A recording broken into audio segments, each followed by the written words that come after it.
بەناوی خوای گەورە سڵاوتان لەبێت بینەرانی بەڕێز و خۆشەویست ئەمڕۆ بەشێک لە بڵین کوردانی بەریتانیا لە شاری لەندەن خۆپیشاندانیان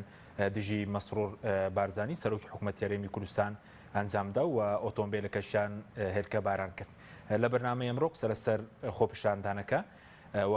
هۆکاری هێلکە بارانکردنی ئۆتۆمبیلەکەی و پامی ئەو کوردانەی کە ئەمڕۆ خۆپیشاندانیان کرد چی بوو؟ بە میواندارێک لە بەڕێزان لە ستودیۆی سەرەکی دکتۆر شێرکۆ حەمامین مامۆستای زانکۆ هەروەها لە لەندەنیشەوە ئاسۆگۆران چالاکی بواری مەدەنی هەروە بەشداربووی خۆپیشاندانەکە. کاک ئاسۆگە لە بەڕێستانەوە دەست پێ بکەین بە دیاریکراوی خۆپیشاندانی ئەمڕۆی کوردان لە شاری لەندەن دژی سەرۆکی حکوومەت بۆچی بوو؟ ئێوە لە بینەران و لە میوانە کەشتان ڕاستی هەمومان نەزانین کە دیارە پەیامی خەڵک و ناڕزایەتی خەڵک بۆ ئەو هەموو ستەمەیە کە ئەم حکوومەتە و کە ئەم حیزبانە بەرامبەر بە خەڵکی کوردستانیەکەن، ئەم هەموو نەعەدالەتی، ئەم هەموو ناڕێکی، ئەم هەموو سەروەت و سامان گشتی لە کوردستان و لە دەریشەوە تووڕێ لەم دەسەڵاتەوە بە تایبەتی شانسەکەیە کە لە ئەوروپا و لە وڵاتی شۆک بەریتانیا ئازادی گەیشتۆتە شوێنێک کە ئینسان ئەتوانێت لە کەمترین حاڵەتە خۆی بەتاڵکاتەوە ناڕزایەتی دەربڕێەوە بە فرسەت ێزانن ڕەوەندی کوردی لە هەر وڵاتێکی ئەوروپا ئەم بەرپرسانە بێنە ئەوروپاوە بێنە هەر وڵاتێک ڕاستی لە مەسرور بەرزانی خراپتریان بەرامبەر بەکە چونکی هەزاران گەنجی بێ ئومێد کە وڵاتیان جێهێشت و گەیشتونەتە ئەم وڵاتانە ئێستا بە ئەندازەیەک تووڕەن کە هەمیشە چاوەڕێی ئەم جۆرە کردارانە ئەکرێت و ئەم کردارانە بەرامبەر بە مەسئولینی حکوومەتی هەرێمەکرێتەوە بە تایبەتی شانسێکی باش بووکە ڕاستە خۆ بەرامبەر بە سەرۆکی هەرێم بوو کە مەسرور بەرزانی بوو و خەڵک پەیامەکەیەوە بوو کە بێ زیندانیانی بادینان ئازاد کە بەڵێ کەوە نەکەن بە نەوت و غاز و هەموو ئەو شتانەی کە ژیانی خەڵکیان خراپ کرد و خۆیان پێ خۆشگوزەران کردووە ناڕزایەتی خەڵک پەیامی خەڵک تووڕەبوونی خەڵک لەسەر ئەمانە. بەڵێ بەڵێ ئەی هێلکە بارانەکە بۆچی بوو؟ ئەو هێلکە بارانە چونکە ڕەنگە سەرۆکی حکوومەت و هەتا میدیای پارتیش پێی قەڵەز بوون بەو هێلکە بارانە. بەڵێ خۆی لە دنیاە ئەم مەوزوع هێلکە باران تاریخێکی دوور و درێژیە. من خۆم چەند جار لە چالاکیە کردومە هەم لە سوید و هەم لە بەریتانیاش کاتی خۆی بە بەرامبەر بە سەفارەتی تورکیا و بە پاڵپشتەکانی ئەوان بۆ ئایسز. ئەمە جۆرێکی ترە لە مەدەنێت، جۆرێکە لە خۆپیشاندانی خۆپیشاندان و ناڕزایەتی و پرۆتستۆ بە شێوازێکی مەدەنی، چونکی هێلکە عەزێتی کەس نادا، سەری کەس ناشکێنێ، کەس ماندوو ناکە، یان کەس حاڵەتێکی تەندروستی خراپی بۆ دروست ناکە، بەرام ناڕزایەتێکە تۆ پیشانی ئەدەی کە ئەیدەی بە سەرچاوی سیارێکە پیسێکەی ناشیرنەکەی بە خانوویەکە بە دەموچاوێکە بە سەری پۆلیسیەکە بە عەرز و ڕێگاوبانە بە هەر شوێنێکە بتێ ناڕزایەتیشی مەدەنی پیشانبەی ئەمە چەندین ساڵە لە ئەوروپا هەیە و زۆر جار چالاکەوانەکان ئەو کەسانەی کە ناڕازین بەرامبەر بە سیاسیەک بەرامبەر بە کردارێک بەرامبەر بە ئاکشنێک کە ڕوویاوە ئەوان بە هێلکە باران و هێلکە تێگرتن ئەم پرۆتستۆیە پیشانەدەن کە بەڵام ڕاستێکی من لە ژیانی خۆمە 25 ساڵە لە ئەوروپا یەکەم جارە بەم ئەندازەیە ببینم پرۆتستۆ ئەم هەموو هێلکەیتیا بە خەسار بکرێت، یان ئەم هێلکەیتیا بەکار بێ ببوورە، چونکی ئەتەوت بارانە باری ئەوەندە بە یەک دقە، ینی زۆرێک لە خۆپیشاندەرانی هێلکەیان بەرکەوتە بوو. من خۆم خەمسەڵەکەم پڕیشکی هێلکەی زۆر بەرکەوتە بوو، چونکی بە یەک جار 100 کەس 200 کەس هێلکەی ئەگرتە سیارە و سیارەی پۆلیس و سیارەکان و ئەوانەی لە دوایەوە بوون. بۆیە ئەم پرۆتستۆیە پرۆتستۆیەکی زۆر مەدەنیە و حەقی هەموو کەسێکە لە ئەوروپا کە ئاعتراض بکەن کە ناڕازایەتی دەربن بەم شێوە مەدەنیە و خەڵکیشان فرسەتە ئێمە وەک لە کوردستان ئەچەوسینەوە ئەکوژرێن، خەڵک دێتە سەر جادەکە دەیان گەز لە چەند ساڵی ڕابردووە لەسەر داواکردنی معاش و ئازادی و ئەمانە تیرۆر کراوە، تەقانێکراوە، کوژراون، زیندانی کراون. لێرە ئەمەیتیانێ لێرە پۆلیسەکان چەندێک زۆر بوون محاولانە کرد کە خەڵک نزیک نەبێتەوە لە سیارەکە، بەریەکەوتن دروست نەبێ و پۆلیسەکان بربەستێکیان دروست کردبوو لەو بینەیە و زۆرترین پۆلیس هاتبوو کە ڕوبەڕووبوونەوە دروست نەبێت، چونکی گەنجێکی زۆر ئێستا کە بەتایبەتی لەم 2-3 ساڵی ڕابردووە فرسەتیان هێنا و وڵاتیان جێشتۆ زۆر تووڕەن ئەم گەنجانە، گەنجی زۆرن لە بینی 20 ساڵ بۆ 25 ساڵن پڕن لە ئەنەرژی پڕن لە تووڕێی پڕن لە نیگەرانی ئەمانە زۆر جار حتا جنێوی شەدەن حتا لە تووڕێی خۆیانە ئاکشنی جۆرا و جۆرەکەن بۆیە پۆلیسەکان هەمیشە ئیشانە سەرۆکلۆکام خەڵکە هێمنکەنەوە نیانێشتۆ بەرکەوتنەکە دروست بێت دەنا هێلکەباران لە دنیاشا و لە بەریتانیا و لە ئەمڕۆژە پرۆتستۆیەکی زۆر مەدەنیە و زۆر حەقی خەڵکە و زۆر کارێکی باشیان کرد بەڕاستی دەستیان خۆش بێت هەموو لایەک باشە بەس کاگاسۆ سەرۆکی حکوومەت خۆی چێلکەیەکی بەرکەوت یان تەنها ئۆتۆمبیلەکەی هێلکەی بەرکەوتە بوو ئۆتۆمبیلەکەی بە شخصی هیچم نبینەوە بەریکەوە بەڵام ئۆتۆمبیلەکەی هێلکە دیار بوو ڕسم هەبوو زۆر لە سوۆسیال میدیا و من چەندێ ڕسم نار بۆ زۆر شوێن بەڵێ سیارەکەی ئێجگار هێلکەی بەرکەوت و تەنانەت هەندێک بتڵایان بەشان هەندێک پێڵاوەکانیان ئەویست تێبگرن بەڵام هێلکە ینی وەک ناڕەزایەتیشی گەورە دواتر گەنجان چوون بە تەبەقە هێلکەی زۆریانە هێنا ئەوەندە هێلکە هاتبوو ئیتر هەموو کەسێ چوارێکی پێ بوو ئەیوەشان بەڵام بە شخصی هیچ چونچە ئەو زیاتر لە کۆبوونەوە بوو تۆ ئەو فرسەتە دروست بوو کە چەندێک ئەچیتە ژوورە و دەیتە دەرەوە دیارە هاتنە دەورەکەشی فروفێڵیان زۆر کرد پۆلیس و شتەکان لە شوێنی زۆر تایبەتەوە دەریان کرد و ئەوانە دەنا ڕوبەڕووی خەڵک بوواتەوە خراپتر پرۆتستۆکە زەقترە بوو و تومترە بوو و بەرکەوتنەکچوکی خەڵک زۆر هاتبوو تۆ لای کەمی لەوەیە 300 بۆ نازانم 300 لەوەی 500 کەسێک هاتە بێت هەمووی گەنج هەمووی پرەنەرژی بەڵام ئەوان بە ڕێگای تر دەریان کردنە لەوەیە زۆر شتی تر ڕووی بدایە بەڵام بەرحاڵ ئەمە جۆرێکە لە چالاشی و جۆرێکە لە حەقی خەڵکە بەرامبەر بە بەوانەی کە ستەم و گەندەڵی ئەکەن بەرامبەر بە خەڵکی وڵاتەکەیان بەم جۆرە پێشوازیان لێ بکرێن بەڵێ سوپاس دەکەم دەگەرم وڵات بزانین لە بەریتانیا لە میدیاکانی ژەم پرسە باس کراوە مەسلەی ئەو ناڕەزایەتیە بە قسە لەسەر ئەوژەکەی کە ژمارەیان زۆر کەم بۆ ئەوانەی کە بڵێن خۆپشاندانەکان کردو دەگەرم وڵات کاک ئاسۆ کاکتۆر جەنابیشت بەخێر بێ دەبێت سەرنجی بەڕەش بزانم لەسەر سەردانەکەی سەرۆکی حکوومەت و ئەو ناڕەزایەتی بڵێن ڕەوەندی کوردی لە لەندەن کە دژی سەرۆکی حکوومەت ئەنجامیاندا سڵاو لە جەناب لە بینەران وە لە کاک ئاسۆ لە بەریتانیا و لە هەموو ڕەوەندی کوردی لە هەموو کوردانی تاراوگە هەمومان نەزانین ئەوەی کە ئەمڕۆ دەرهەق بە مەسرور بەرزانی سەرۆکی حکوومەتی هەرێم کراوە و بەرپرسی تریش پێشتر سەرەتایەترین مافە وەکو کاک ئاسۆش باسی کرد جۆرێکە لە ناڕەزایەتی دەربڕین بەرامبەر بە ئەو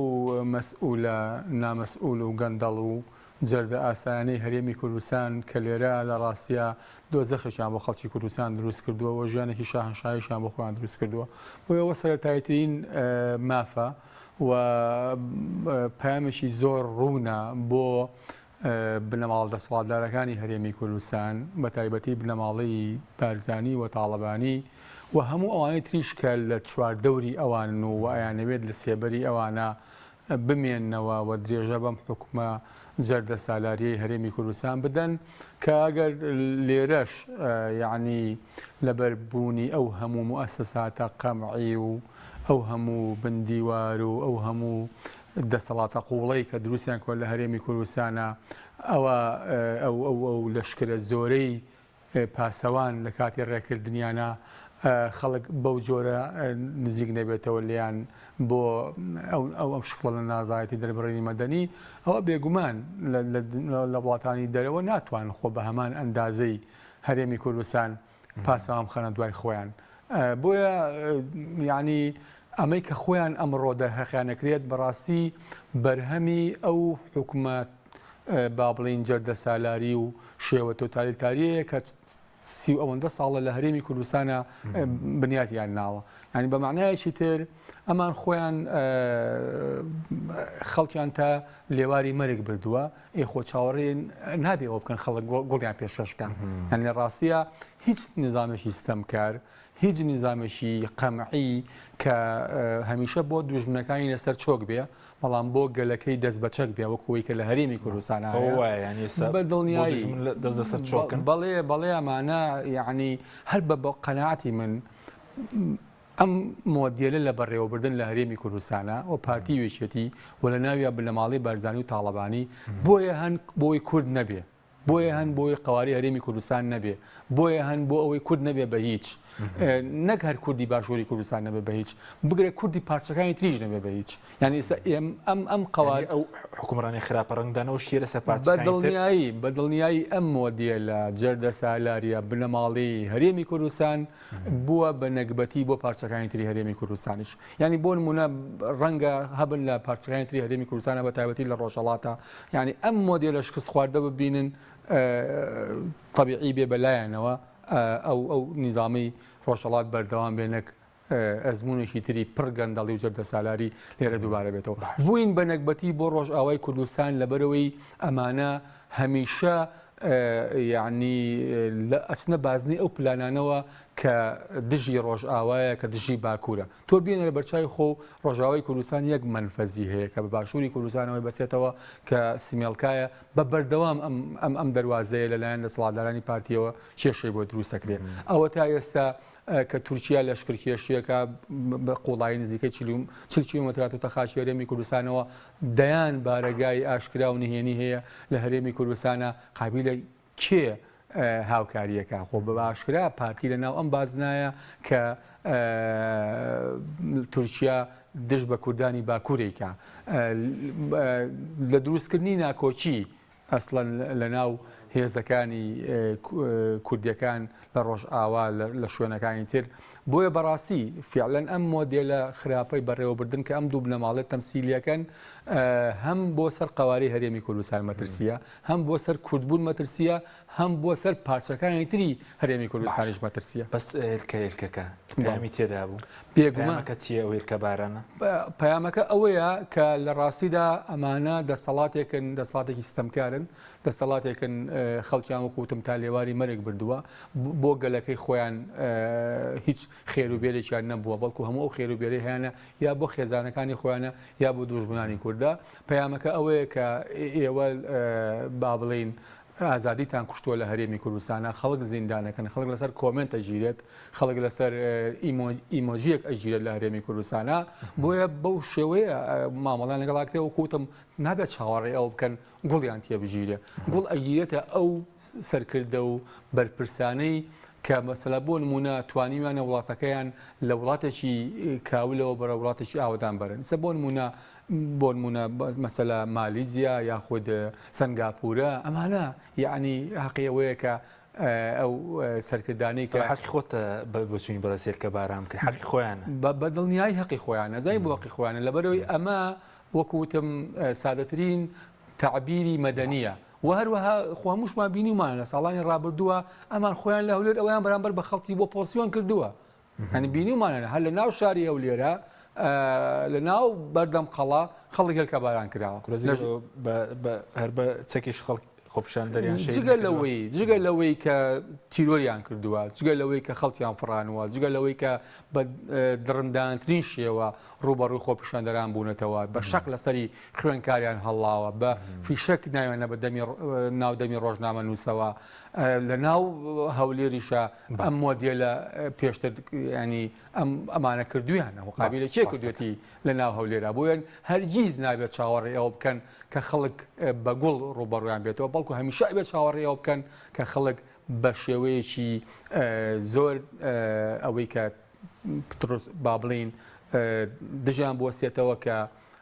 ئەمانە کۆتاییان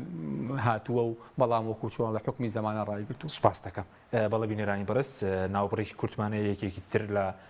لەو خۆپی شاندەرانی کەمڕۆ بەشداری کردو دواتە دەگرینەوە لای میوانەکەمان لە لەندەن فەرمون بابەیەکەوە ببینین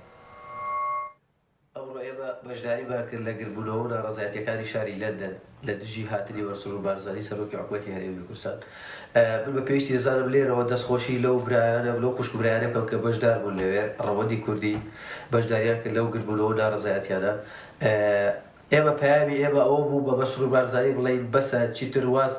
لە قوت و ژیانی ئەو میلەتە ڕەش و ڕووتە ئەو میلەتە خێر لە خۆنەدیەوەی کوردستان بێنە پەیامی ئێمە ئەوە بوو چیتر ڕێکەوتی ژێر بەژێر لەگەڵ داگیرکەرانی کورد نەکات پەیامی ئێمە ئەوە بوو چیتر ڕۆژنامەنووس و چالاگوانان زیندانی نەکات پەیامی ئێمە ئەوە بوو ژیان و زەرانی خەڵکی کوردستان باشکەن پەیامی ئێمە ئەوە بوو ئەگەر حکومڕانیان پێناکرێ واز بێنن لە دەسەڵات بکشێنەوە بەڵام بەداخەوە نە بۆ خۆی هاتە پێشێ پۆلیسش ڕێگری لێ بەکردێ من ویستم قسەی لەگەڵکەم لە پێشەوە قسەی لەگەڵکەم پێی بڵێم یعنی ئەوە چ حکومڕانیەتەکە یعنی ئەوە چه دیکتاتۆریەتەکە تۆ دەیکەی لە هەرێمی کوردستان بەڵام بەداخەوە پۆلیس ڕێگری لێکردم و پەلاماریدام لوتە بریدار بۆ سەر بریدار بۆ پشتی شەمازارێکی زۆری هەیە بەڵام هیچی ناگاتە ئەوەی کە ئەمە هەدەفی خۆمان پێکاوە پێمان گوت بەسە ستۆپ لە ئەوروپا ئەوانە ناتوانانی چیتر بە ئازادی بجۆڵێەوە.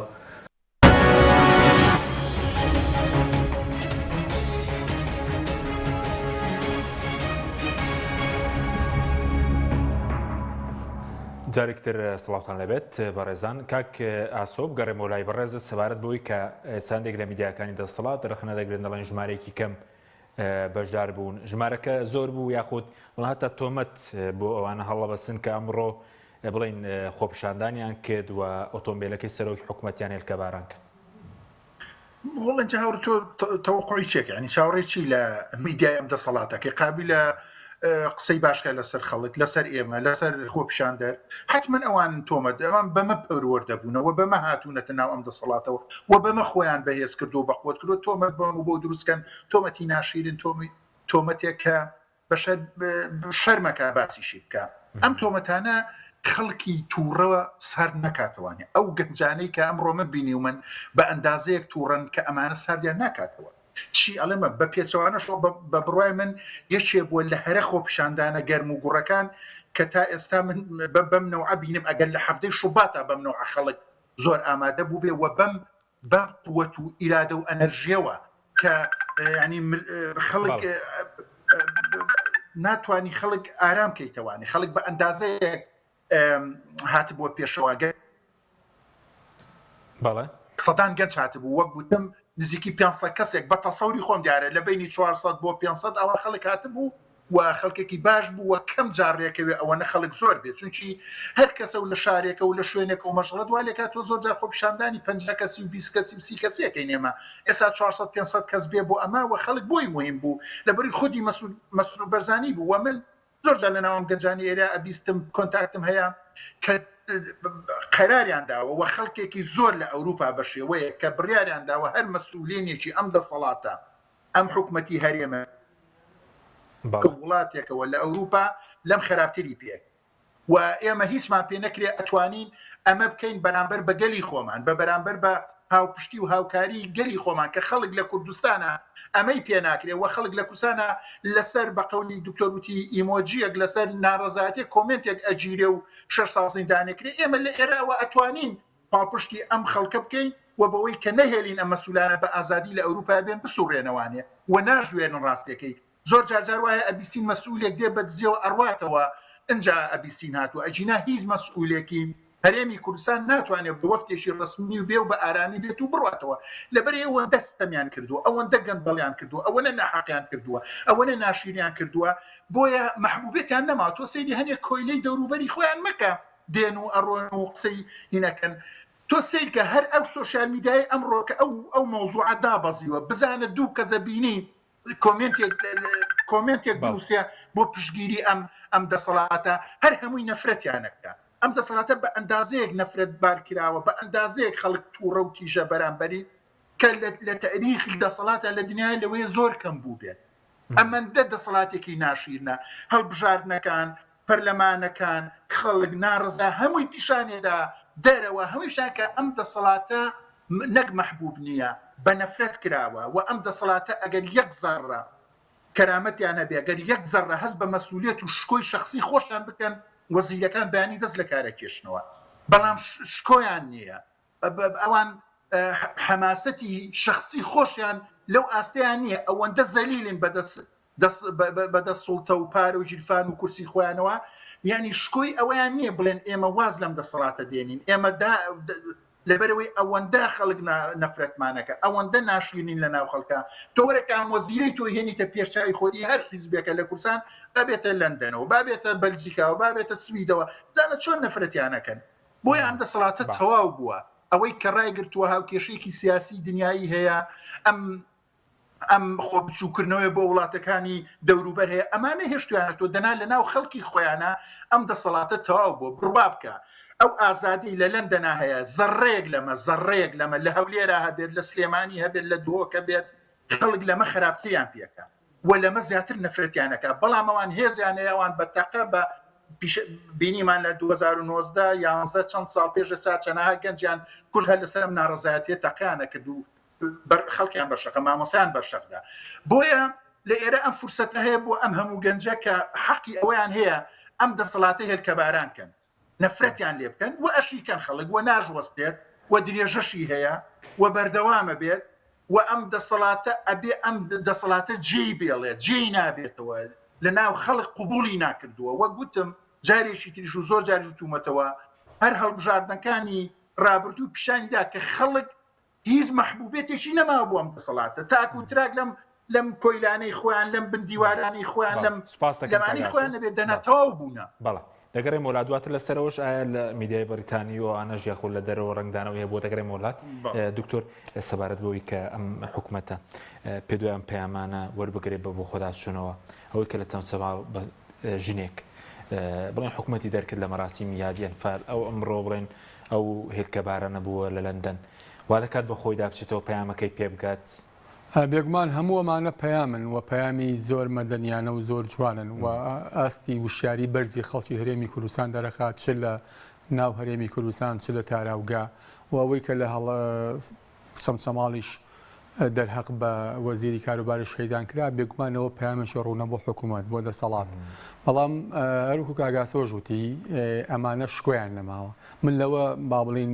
بە زمانێکی تر ئەمانە ئەخلاقی سیاسیان نییە ئەخلاقی سیاسیان نییە بەوەی ئەخلاقی سیاسی حکومڕانی چییە ئەخلاقی سیاسی بۆی هەست بە مەسئولیت ناکەن لە بەرامبەر خەڵکە ڕازگۆنی لە بەرامبەر و قسانی کردویانە لەبەرەوە پەیامانەی کە یاوێنە بە خەڵک حکومێکی ڕەشیدیان پەیڕەو نەکردووە ئەجینال لە ڕاستیدا کەمترین هەستکردن بە بەرپرسیارەتی ئەوەیە کە تۆ کارێک پێ نەکرا یاخودکە نەوتوانی ئیشێک جێبەجێکەی کۆتایی پێبێنی نەکرد ئەوە من یەک پرسیار لە هەموو خەڵکان ناکەم کە بە ئێستاشەوە چەند دەنگ بە پارتی وێژێتی ئەیەن ینی بەتەمان لە دوای 30 ساڵ 30 ساڵ حکومڕانی ینی بەتەمان چیان بۆ بکەن مەسئولێک کە لە شوێنێکا بێ بەڕێوەبەرێکە لە شوێنێکا بێ کەسێک لە ماوەی 5 ساڵە لە ماوەی 10 ساڵە نەخێ لە ماوەی 15 ساڵە ئەوەی هەیەی پێشکەشێکە یعنی ئێستاوانی کە دەنگ بە پارتی وێژێتیەن یعنی بۆ لایەن بۆ بنەماڵی بارزانانی و تاڵەبانی هەیە بۆ نەوەی سێم و چوارەمیان هەیەە یعنی بەتەمان ئەمانە چیان بۆ بکەن ئەگەر شتێکیان پێ وایە تا ئێستا هەڵبەتە کە شتێکی باش وایە ئەیان کرد یعنی دڵنیا بە ڕۆژ کوردستان بەرەو خراپترە بن یعنی تۆ بێنە لە بەرچاوی خۆت حکومڕانی نەوەکانی پێشتریان چۆن بووە ئەم حکومڕانی ئێستا چۆن بووە کابینەی نوێیەم کە بە حساب مەسرور بارزانی خوێندنی لە دەرەوە خوێندووە وازان ماجسێری هەیە وەکو باسیەکەن لە شتی و چارەسەری ناکۆکی باڵێ ئیدارەی ئاشتی و چارەسەری ناکۆشیەکانوانە پڕ قەیرانترین کابینەیە پڕ ناکۆکیترین کابینەیە بە تەواوەتی سنووری دێگەڵت تۆغ بۆتەوە بە تەواوەتی بووە بە دوو ئیدارەی هەر باشکراوە لە بڕۆکا کە تۆ ئەوە پارەپەیەکە بۆ مەعاش ئەمە لە کوێ دنیا حکومەتی وا هەبووە لەکوێی دنیا حکومەتی وا هەیە لە ڕاستیە دەسەڵاتی بەسەر شار و قەزاونەهەکانی خۆیان نەبێ یعنی بۆیە وەکو چۆن ئەڵێ ئەوەی کە لە کوردەواریە لە ساڵ بە ساڵ خۆزگەم بەپات ناوخۆتێکیانەوە لەگەڵ بەغدا و لەگەڵ لە ناوخۆی حزبەکانی هەرێمی کوردستان تێژان ناوە کابینەیەکی زۆر ناموسەنجیمە کابینەیەکە لە ڕاستیە وەتوانم بڵم کەس وەرەقەی کەس ناخوێنێتەوە لەگەڵ بەغدا تێشیان ناوە ینی ئەمانە تەنها ئەیانەوێت ئێستا بەم مۆزوعی غازە یعنی سەفقەیەکی تر بۆ بنەماڵەکانی خۆیان بکەن هەم یەکێتی ئەوێت لە ڕێی بافڵ داڵەبانیەوە هەم پارتیش لە ڕێی مەسرور بەرزانیەوە ئەم مۆزوعی غازیانی ناوتە پێشەوە ئەیانەوێت کەمێکی تر تەمەنی گەندەڵی ئەم بنەماڵ لە جەردەسالارێنازێکە قسە دەکەین بەس پێ دوای ئەگەر ئەم هێلکەبارانە لە کوردستان باە چیان دەکرد بەرامبەر گەنجانی کورد بە دڵنیاییم ڕۆلافایی خوێن هەڵساب یعنی ئەوە گومانیت یعنی ئەمانە وەکوتم یعنی بۆ دوژمن لەسەر چۆکن بۆ گەلی خۆیان بەندە کوردیەکان بەسەدا سەسپێت بێگومان بەسەریان ناچەسپاوە ینی خۆممان بینیمان ینی لە بەرامبەر داعشات توانیان هیچ بەرگری بکەن ینی من خۆم لە شنگال بووم مانگی دوو خەڵکی شنگالم بینیوە دوو من یەکێک لە شنگالەکان وتی 12,000 پێشمەرگەی پارتی نەیتوانین بپارێزێ 12 گەری لە هاتن ئێمەیان پاراست یعنی ئەوە قسەی کەسێک بوو لە ناو شنگالەوە لە مانگی دوا بە ئێمەی وت خۆ هەمومان بینیمان خۆیان قسەیان نەکرد خۆیان سەرکردەکانی یەکێتی نەیانەوت ئێمە چوین تیارەکانی هاوپەیمانان قەسیان نەکرد و ئێمە چون سێڵفیمانەگرت یعنی ئەم لە 150 خاکی کوردستان لە ماوەی چەند ساعتە لە دەستدرا بۆیە نەخێر ئەمانە زۆر لەوە فشەڵترن کە خەڵکی هەرێمی کە ئێمە تەسەوریکەینوانە هەر بەڕاستی دەورانی مێژوویان تەواو کردووە یعنی حکمی پارتی وێچێتی حکمی بنەماڵی بەرزانی و تاڵەبانی دەورانی مێژووی تەواو کردووە ینی ئەوەی هێشتونەتیەوە هاوکێشێکی ئیقلیمیە ئەبێ خەڵک نیشانەکانی چین کە دەڵی دەورانی حکومڕانەکان تەواو بووە دەورانی حکومڕانیان تەواو بووە بەوەی لە ڕاستیە ینی دەسەپاچن لە بەرامبەر چارەسەرکردنی سادەترین قەیران لە هەرێمی کوردستانە ینی تۆ بێنەرە بەرچاوی خۆت ئێستا هەرێمی کوردستان ینی ئەمەندەی قەیران هەیە ئەتوانێت نەگەتوانێت تەزیری کە زۆر باشی ئەتوانێت ئیداری کۆمەڵە وڵاتی تریشی بێ لە قەیران هەر بە دڵنیایی قەیران تەزیر کات وەکو چۆن کاتی خۆی جمهوری ئیسلامی پیانەوە تەزیری سەوراکە بۆ دەرەوە ئەمانە بێت تەزیری قەیران کەن بۆ دەرەوە و خاڵێکی تر ئەوەیە هیچ متمانەیەکیان نە بە خۆیان ماوە نە بە خەڵکی هەرێمی کوردستانیش ماوە بۆیە ڕۆژ بە ڕۆژ زیاتر بۆ باوەشی تورکیا و ئێران ئەڕۆن و خاڵێکی تر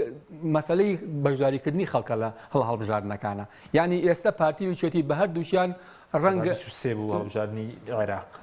باشە ینی نزیکەی سەدا هەفتای خەڵکی هەرێمی کوردستان دەنگی نەیاوە لە سەدا 23 بووە بە هەردووکیان وانە هەڵبژاردننی پەرلەمانی عێراق باشە لە هەڵبژاردننی ساڵی 92 لە 1992 ئەمە یەکیان 50 بوو یەکیان 49 بووە باشە وەرە بێنەرە بەرچاوی خۆسە بە هەردووکیان لە 123 ئەمە ئەگەر نیشانەی تاوابوونی دەورانی مێژووی نەبێ ئەمە نیشانەی چییە؟ سوپاس دەکەم دەگەڕێم وڵات کاک ئاسو سەبارەت بۆی کە ئەم بڵێن ناڕازایەتیانە لە دەرەوە کاردانەوەی هەیە یاخود هیچ لە میدیای بڵێن بەریتانی یاخود بۆ کاربەرستانیش چاوەڕوانکراونەوەن ئاگاداری بارودۆخی هەرێمی کوردستانن؟ والله ئەوە نیسبیە هاوڕێجان خۆی بەداخەوە ینی میدیای ئەوروپا و بەتایبەتی هیچ میدیای بەقەدەر میدیای بەریتانیا میدیایشی کۆنسەرواتیڤ نییە زۆر محافظکارە یعنی من بیرمێ لە مەسلەی عفرین کۆبانی هەزاران ئینسان ئاهاتنە سەر جادە نەک کورد بەشێکی کەمی کورد بوو خەڵکی ئەوروپی بەرامبەر بەو هێرشانەی تورکیا زۆر بەکەمی میدیای بەریتانی هاتوونە جارێ ئەو BBC قەت نەهاتوە راپۆرتێ بکە بەڵام کە ئەردۆگان هات هەردوایەوتی تریسامای وتی کورد تیرۆریستەوە ئەوانە میدیاکان بەڕسمی هاتن و قسەیان کرد بۆیە تۆزێک ئاسانیە لە میدیا گەورەکانە بەڵام کەم تا زۆر هەیە کە ئەوە هەر ئەو تەوەقوعەمان لە میدیای ئەوروپی و میدیای بەریتانی هەیە کە هەمیشە ناڕەزایەتی حەقیقیەکان کە ناڕەزایەتی پوختی کۆمەڵگان ڕەوان لەگەڵیان چونچی تۆ بتێو نەتەوێ ئێستا شەڕێکی گەورە هەیە لە ساحەی ئەمڕۆی دنیاە بەریتانیا ئەیەوێ خاوەنی بێت ئەیەوێ ئەم بزنسە ئەو بیباتەوە و ئەیەوێ دەرکەوێ هەر سەردانی بۆریس جۆنسن بۆ کیڤ و پیاسەکردنی لە کیڤە ئەیەوێ پیشانی بە کە بەریتانیا هێزێکی گەورەیە لە بەرامبەرەوەی کە رووسیا ئێستا خۆی پیشانەدا کە ئەو چی هێزێکە و فرە دنیای لە یەکجەمسەریەوە تێکشکان بەم شەڕ و بەم هێرشانە و بەم ڕووداوانەی ئێستا بۆیە بەریتانیا ئەوەندەی دەسەڵاتێکی سەرمایەداریە ئەوەندەی میدیاکەی سەرمایەداریە ئەوەندەی هێز بۆ دەوڵەت و بۆ حکوومەت و بۆ کۆنسەرڤاتیڤەکان کۆکاتەوە ئەوەندە لەگەڵ ناڕەزایەتیەکانە نیە بەڵێ بەس وەکو ئەوەی کە ڕەوەندی کوردی ئێستا ڕێکخراوە کە بڕۆ ناڕەزایەتیە وەگەر ڕێک بخرێ کاریگەری زیاتری دەبێت چونکە ڕەنگە پێشتر پەرچ و بڵاو بوێ بەڵام ئەمڕۆ بینیمان هەموو ڕەنگەکان لەو پەری ڕاستەوە تا چە ئیسلامی ئەلمانی نازانم هەمویان بەیەکەوە بوون لەوێ ئەمە سەرەتایەکی باشە بۆ بەیەکەوە بوون هاوڕێجان خۆیشێک لە کێشەکانی کورد ئەم پەرتەوازەیە بە ئۆپۆزیسیۆن و بەدەسەڵاتەوە بەردەوام ئەمە چێشمە چێش بووە و بە تاریخیەوەی کە من خۆم لە 25 ساڵی ئەوروپایە ئێمە دەیان گروپ و بڕێکخراوی جۆرا و جۆرمان هەبوو و دائیم هەبووینە ڕاستیەکەی لە ساحەکەیە لە ینی بەردەوام لیکمان هەیە لە وڵاتەکان بە یەکەوەی کۆمیتەی جیاوازمان ئەەکەین بەڵام ئێستا لە بەریتانیا پورتوگۆڵن کۆمەڵی گەنجی زۆر هەڵیان سوڕان و ڕێکخراوە و زۆر ئومێدی باشتری لەکێ و لە چەند چالاکی ڕابردووە پیشانیاندا کە ناڕەزایەتیەکانیان باشتر خەڵک دێ بەدەنگەوە چونکی کەم جاریش بەقەدەر ئێستا گەنجێک بە لێشاو هاتۆتە بەریتانیاوە چونکی خۆی یەکێک لە خەڵەکانیەوەی کە تۆ بزانی وڵاتێک باشە یان خراپە هەر وڵاتێک خەڵکەکەی وڵاتەکەی جێهێش کەواتە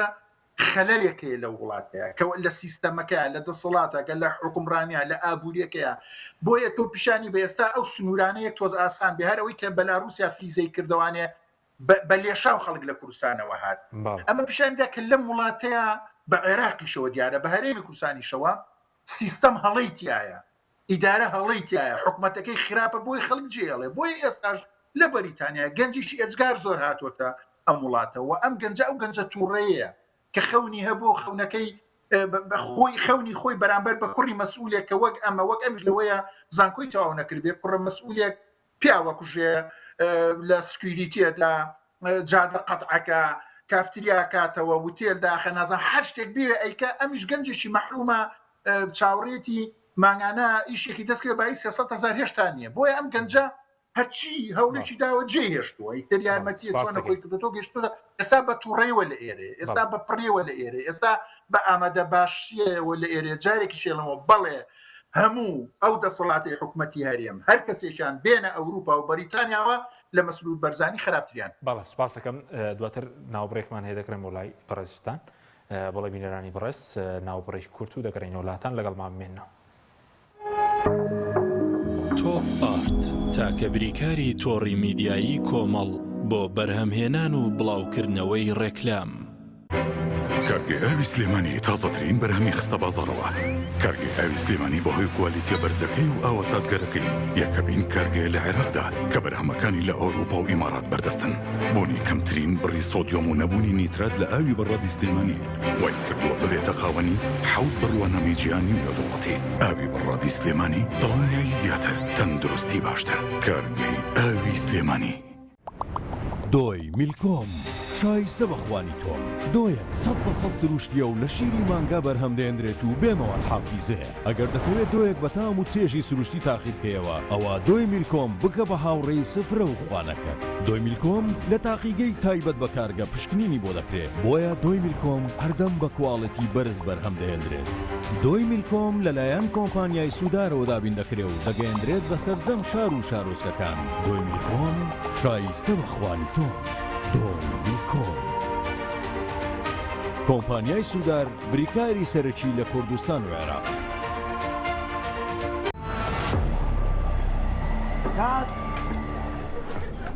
ڕەشەبامێ ڕەشەبا ئەم پانکەیە چییە بۆ منێهێنا زۆر گەڕێ لەوە بەهێزترمان دەست نەکەوت نا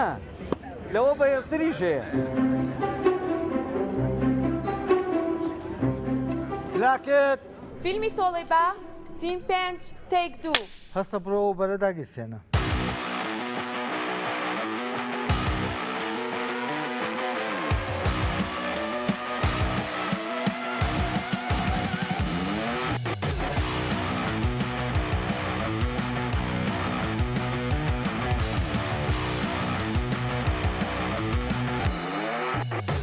کات ئەوە بەرە بکوژێنەرەوە نەفرە بنێر ئەوە کتەرە بێنێتەوە ئوبەر لە هێزدا تۆڕنادۆیە لە ساردیا بەستەڵێکی باکوور ئەپلیکەشنی بۆ دابەزێنە بە ئاسانی دایگیرسێنە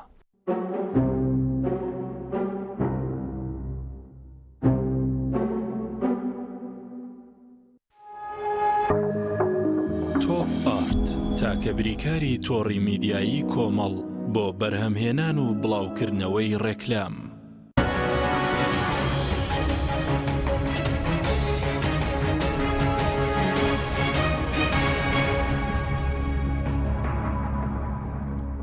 جارێکتر سڵاوتان لەبێت بینەرانی بەڕست کاکتۆر گرێمۆلای بەڕێزت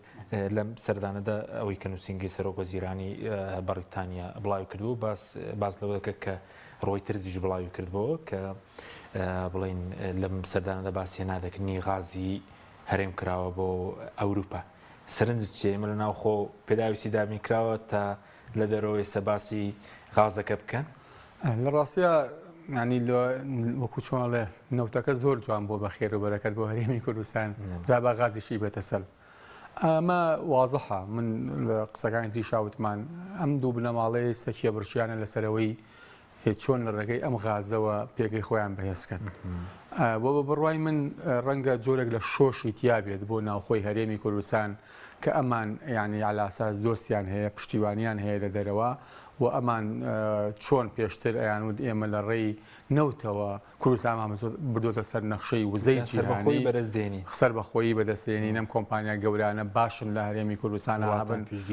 پشگیریمان دەکەن لە ڕووی سیاسی و ئەوانەوە بە دڵنیایی بۆ غازەکە شەر ئەمەیە خۆ مەسئولینی پارتی و ڕایوەشکارەکانی سەرۆکایەتی هەرێم و سەرۆکایەتی هەم پارتی وەکو حیزب و هەم حکوومەتی هەرێم و کوردستانی ناشاردێتەوە کە ئەمان ئەتوانن پێداویستی ئەوروپا پڕ بکەنەوە یاخود لە ڕێی حکوومەتی عراقی و لە ڕێی حکوومەتی تورکیاوە ئەم غازە هەناردە بکەن. ئەمە وەکوتم سەرکێشێشی ترە لە ڕاستیە بە هەرێمی کوردستانەوە ئەیکەن چونکە هەمومان بینیمان لە چەند ڕۆژی ڕابردووە ئێران ڕاستەوخۆ موشکبارانی ناو خاشی هەرێمی کوردستان و هەولێری کردووە نەشی شاردەوتی ئێمەی و ئەمە یعنی نە رووسیا نە ئێران ئەو نەدەسە پاچە نین لە بەرامبەر هەرێمی کوردستانە و ئەم پەیوەندیانەشی کە ئەمان هەیەە هەمووی پەیوەندی ناهاوسەنگە ینی پەیوەندی دوو دەوڵەتی هاوسەنگ نییە پەیوەندیەکە لە بینی گروپێک بنەماڵەیەک دوو بنەماڵە چەند خێزانێکی سیاسی لەگەڵ دەوڵەتێکی گەورە دوو هەمیش مەسەلەی غازیش لە ڕاستە ئێمە خۆمان کێشەی ناو خۆیمان هەیە ینی پێداویستی ناو خۆ پڕ نەکراوەتەوە ومان نەزانین چەند مانگی ڕابردوو خەڵک بۆ بتڵەغا سەرەیەکت لە بازی خانەکانە بۆ ئەوەی بتڵە غازێک وەرگێتەوەوانە دووهەم ئەمانە پێویستی بە ژێرخان هەیە پێویستی بە بۆری هەیە پێویستی بەوە هەیە هەموو هەرێمی کوردستان بە تۆڕێک بەسیتەوە بەیەکەوە ئەمبارکردن هەبێکە ئەم بۆری غازە خەلەلی تێکە و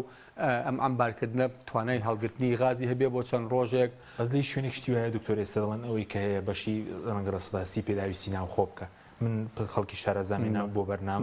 دەڵێت تا 10 ساڵێک تری ژەگەر بیانەوە کارەبا بێتە 24 ساعت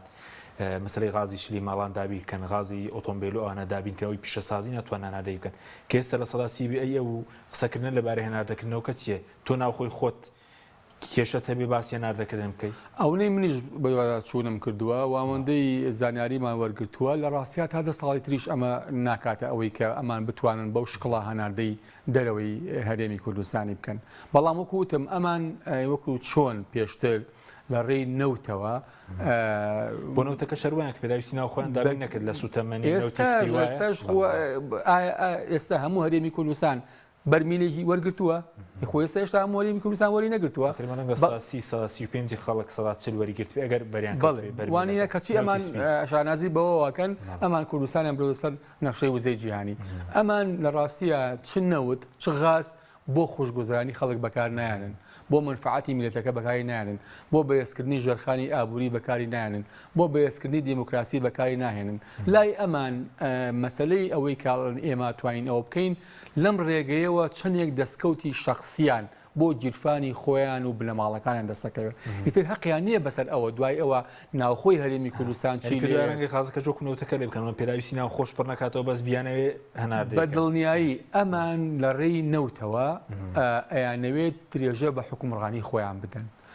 علاقەیەکی گەورە هەیە لە بینی کەرتی وزە و ستەمکاریە کتێب هەیە لەسەری لە بین نەوت و خوێن هەر کتێب هەیە لەم بارەیەوە دنیای دراسات هەیە لەسەر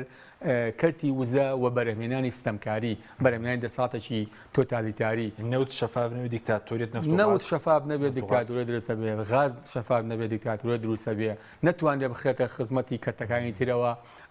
ئەوە دروستە بێت کە تۆ هەمیشە چاو لە یەک سەرچاوی داهاتەوە بێ وەکو چۆن لە ئێستا لە هەرێمی کوردستان هەیە ئێمە چەند ساڵە نەمانتوانیوە نەوت کەینە خزمەتی پیشەسازیەکان بۆ نمونە پیشەسازیەکی ترەوە نەمانتوانیوە نەوخینە خزمەتی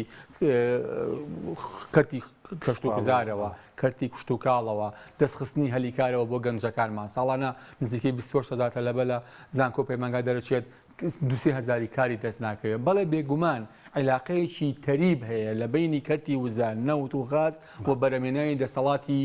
تۆتالیتاری ستەمکاری دەسەڵاتی گەلکوژی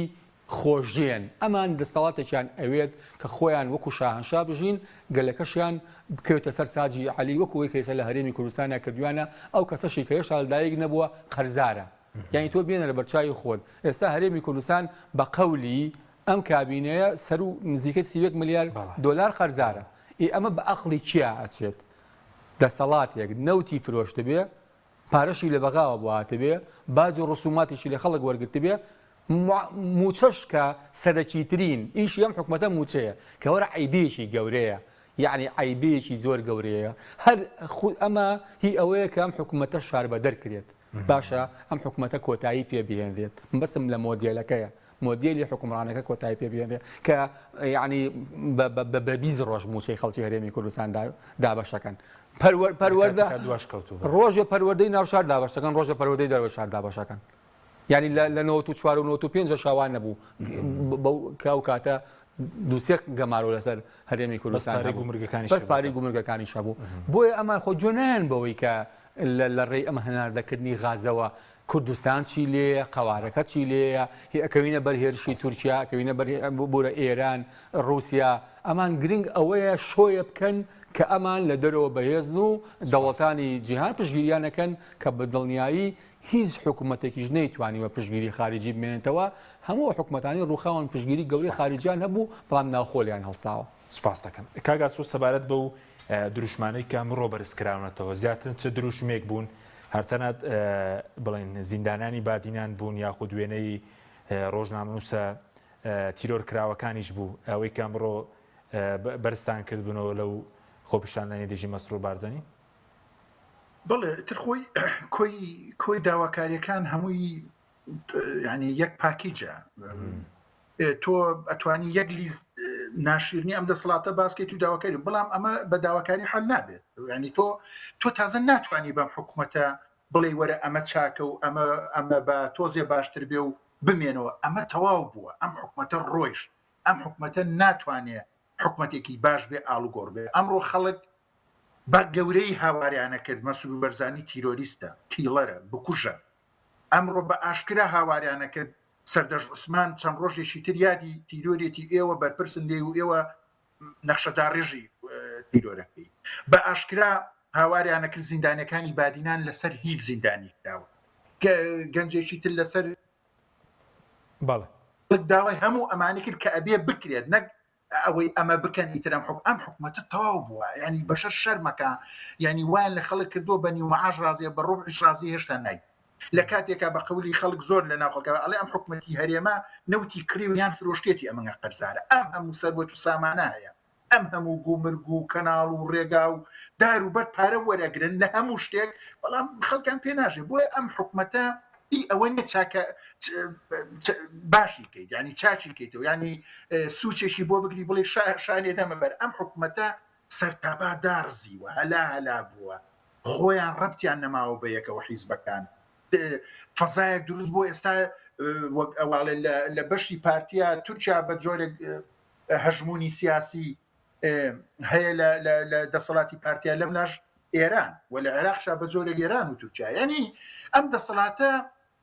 بزنزمانن ئەم بنەماڵانە بزنسەکەن بە ژیانی خەڵکەوە بۆیە خەڵک ئەبی ئەمە قوبوڵ نەکە و ئەبی خەڵک ئەوەی کە لە ئێرە ئەکرێت لە هەر شوێنێکی تر فرسەت ببێ ئەم دەسەڵاتە کەباران کرێ بەڵێ ئەو نوێنەراتی بە نوێنەراتی خەڵکی باشوورەوەتان کردووە پامی و خەڵکە بوو کە لەوێ گەیانتان کە لێرە ڕەنگە ڕێگەی پێنەدرێ لەبەرەوەی کە ئەم سلێمانی پێشتر خۆپشان سەرکوتکاری هاوڕێجان ئێمە خۆ لە ئاسمان و نەباروین ئێمە بەشێکین لەو کۆمەڵگایە یعنی من خۆشیان نەهاتوومە بۆ ئێرە من مامۆستا بوومە لە کوردستان خەونمەوە بۆ خزمەتی مناڵ بکەم ینی ئەمە ئاواتی من بۆ لە ژیانمەوە 2 ساڵێک کردم لەبەرەوەی وەگەوان بیرم ناکردەوە 1000 زەخت و فشارم لەسەر بووە یعنی ئێمە لە خۆشیان نەهاتوونەوەرە چی حەزەکە لە غەریبی بژێ چی حەزەکە لە ئێرە من سایق تەکسیەکەم بەڵام من لە کوردستان پێم خۆش بوو مامۆستا بم پێم خۆش بوو ئەو خیاڵانەی خۆم هەبوو لەگەڵ مناڵی کورد و لە کۆمەلگاکی خۆمان جێبەجێکەم بێگومان ئێمە هەمومان بەشێکین لە خەڵکی کوردستان و ئێمە بەیەکەوە ئەتوانی یەک تەواوکەین بۆ ئەوەی ژیانی هەمومان باش بێت بۆی ئێمەش بگەڕێنەوە بۆ ئەوەی ئێمەش بتوانین هەمومان بەیەکەوە بژین و وڵاتێکی جوانمانە بێت کە ژیان کە ئینسان قیمەتی هەبێتایە ئەوان کەرامەتی ئینسانیان وا لێ کردووە کە ئیتر ئینسانیان ڕزیل و فەزیل کردەوە بۆی معاشێکی بەنێپێی بژێت یعنی ئەمان نان چۆتە دەست ئەم دوو حیزبە گەورەیەوە ئەم دەسەڵاتە نائینسان و ستەمکارەوە ئیتر ئەگەر ئێمە ئەیکەین خەڵک کردی کوژرا لە کوردستان ئەی خۆ ئێمەش لێرە ناکرێت دانیشین لە ماڵەوە قسەی زل بکەین لە پشت کۆمپیوتەرێکەوە خۆ ئەبێ ئاکشنێکمان هەبێ خۆ ئەبێ شتێک پیشان بدەین خۆ ئەبێ هاوسۆزی خۆمان بۆ خەڵکی خۆمان کە سوکاری خۆمان هەموو کە سوکارمان لێوێ ئەبێ پیشانی بدەین ئەبێ کارێک بکەین کە ئەمە سادەترین کارە کردومانە بەڕاستی هیچ منەتی تیان نییە ئێمە بۆ خۆمان کردو بۆ خەڵکی خۆمان بۆ وڵاتی خۆمان بۆ ئینسانی خۆمان و ئەوە بچووکترین کارێکە ئێمە کردومانە و ئەبێ هەمومان بیکەین و بە بڕای من بۆ هەموو ئاکشنێکی و ئەبێ زۆر زیاتر لە ئێستا لەسەر جادە بین و جددیتر بین و بین و ڕێکخراوتر بین و پوختەتر چاکتر جۆڕایالتر لە یەکتری ئۆرگەنایزتر بتوانین ڕوبەڕووی ئەم دەسەڵاتە ببینەوانێ و ئێمە هیچ ڕقێکی شخصیمان لەم دەسەڵاتە نییەخۆ من مەسعود بەرزانی و کوڕی تاڵەبانی ناناسم من تا ئێمە هەموو یەکێک لە ئێمە شەڕ لەسەر خەڵکەکەین شەڕ لەسەر خۆمانەکەین شەڕ لەسەر ئەو هەموو نەعەدالەتی و گەندەڵی و ناشیرنی ئەکەین بە ئینسانی ئێمە ئەکرێت ئەمە جینا خۆ ئێمە هیچ شتێکی شخصیمانە کەسێک لە ئێمە لەگەڵ ئەم بەشەرانەیە بەڵێ سوپاس دەکەم کاکتور کاتمان زۆر کەمەوە بەس کابینەیە کە بەڕێز ناو کابینەی خێران ئەوەندە تەمەنیشی نەماوە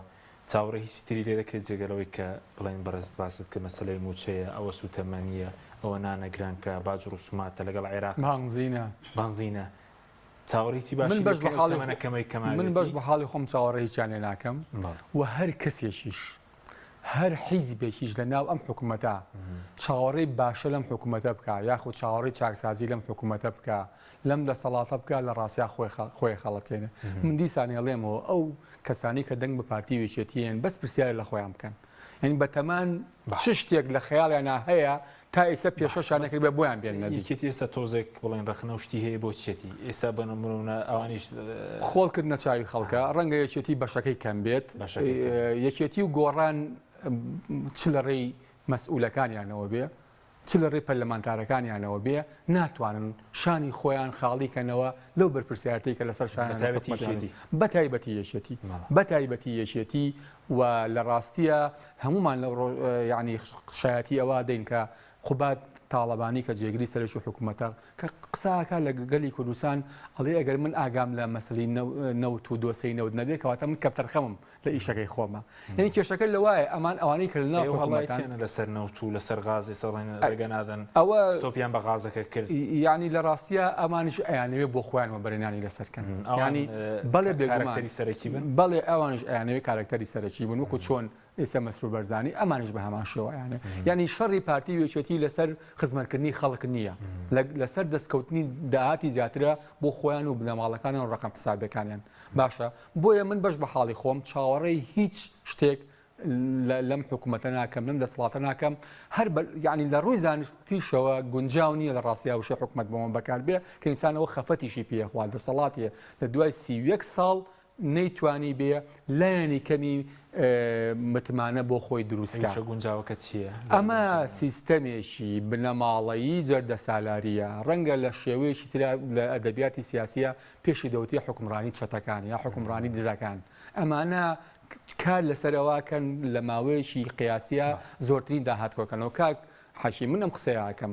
بن عەلی کە لە تونس ڕوخانیان خۆی و لەیلای هاوسەری و چواردەورەکەی سەرۆتەکەی تەقدیر کراوە بە 5 بۆ 10 میلیارد دلار باشە ئەمانە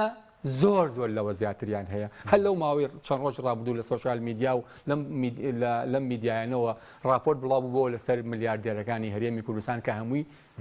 وازە حەهینی کێن و پارتی وێچێتی خۆیان بۆیە کارکردن ئەمە پەیامی ئەخیرمە کارکردن بۆ گۆڕینی ئەم مۆدیلە بنەماڵەیە جەردەسالاریە ئەرکێکی ئاینی نیشتیمانی ئەخلاقی سیاسیە ئەرکی هەموو مامۆسایەکی ئاینیە هەموو تاچەکە کار بکە بۆ گۆڕینی ئەم مۆدیلە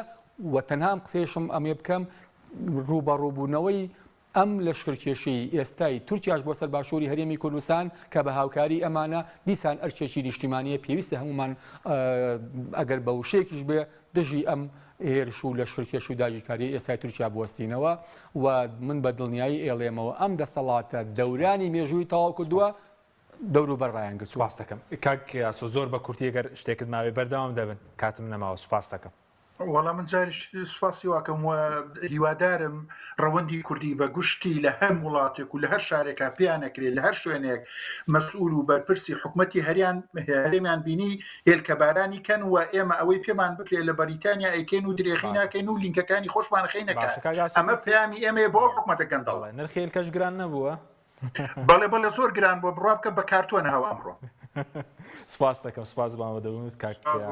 ئاسۆ گۆران چالاکی بواری چالاکی مەدەنی لە باریتانیا و لەگەڵمان بووی هەروە دکتۆر شێرکۆ حەمەمین مامۆستای زانکۆ لە ستۆدیۆ سپاس دەکەم سپاس بەوەی بینەرانی بڕە سپاس باوکارانم خواتان لەگەڵ